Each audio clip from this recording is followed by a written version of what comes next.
ভারতে পালিয়ে যাওয়া মৃত্যুদণ্ডপ্রাপ্ত সাবেক প্রধানমন্ত্রী শেখ হাসিনার সঙ্গে ভার্চুয়াল অনুষ্ঠানে বক্তব্য দেয় ক্রিকেটার সাকিব আল হাসানের বাড়িতে ভাঙচুর এবং পেট্রোল দিয়ে আগুন দিয়েছে বিক্ষুব্ধ জনতা। মাগুরা সদর থানার ভারপ্রাপ্ত কর্মকর্তা আব্দুল আল মামুন জানান, মৃত্যুদণ্ডপ্রাপ্ত আসামি শেখ হাসিনার ভার্চুয়াল মিটিংয়ে সাকিব আল হাসান যুক্ত হওয়ায় রাত 9:30টার দিকে বিক্ষুব্ধ জনতা কয়েকটি মোটরসাইকেল যোগে ইট পাটকেল নিক্ষেপ করে ভাঙচুর করে। এ সময় পেট্রোল দিয়ে তারা বাড়ির স্টিল গেটে আগুন লাগিয়ে দিয়ে চলে যায়। খবর পেয়ে পুলিশ তাৎক্ষণিকভাবে ঘটনাস্থলে উপস্থিত হয়। পরিস্থিতি এখন স্বাভাবিক রয়েছে।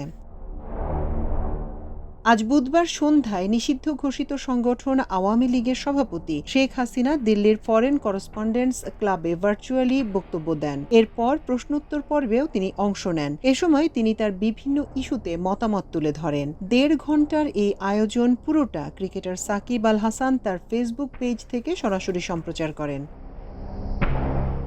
এই আয়োজনে বক্তব্য রাখার চেষ্টাও করেন সাকিব। বাংলায় বক্তব্য শুরু করেন তিনি। তবে অনলাইনে রেকর্ডেড বক্তব্য দেওয়ার সময় সাউন্ড কোয়ালিটিতে সমস্যার জন্য 1-1.5 মিনিটের মধ্যেই তার সংযোগ বিচ্ছিন্ন করা হয়। পুরো 1.5 ঘণ্টার অনুষ্ঠানে এরপর কয়েক মিনিটের জন্য সাকিবের দেখা মেলে। এর কিছুটা সময় তাকে গাড়িতে এবং বাকিটা একটি রুমের চেয়ারে বসে থাকতে দেখা যায়। তবে প্রথমবারের পর আর কথা বলার চেষ্টা করেননি সাকিব।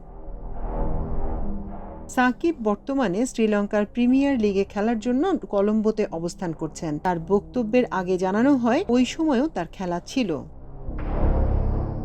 2024 সালে মাগুরা 1 আসন থেকে আওয়ামী লীগের প্রার্থী হিসেবে ক্রিকেটার সাকিব আল হাসান এমপি নির্বাচিত হন। জুলাই আন্দোলনে তার বিরুদ্ধে ঢাকায় একটি হত্যা মামলা রয়েছে।